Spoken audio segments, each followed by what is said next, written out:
Nakoy bago nang pala sa Shopee guys, mabarato ra kayo. So wala man kabalo kung bana ani. Ako siyang i-prank. Abangan na to guys kung saan yung reaction. So guys, wala ba siya kabantay.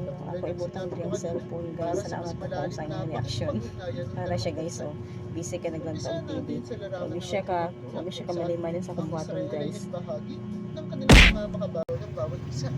Ang mga programang ito ay naglalayong mapalakas ang pagkakaibigan at kooperasyon sa pagitan ng dalawang bansa. Ang mga diplomatikong ugnayan at kooperasyon ng Pilipinas at Israel ay patuloy na lumalalim at lumalawak na nagpapakita. What the hell?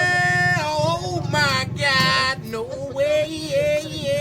Ang mga kasunduang ito ay patunay ng kanilang matibay na relasyon at patuloy na pagsasalita. No.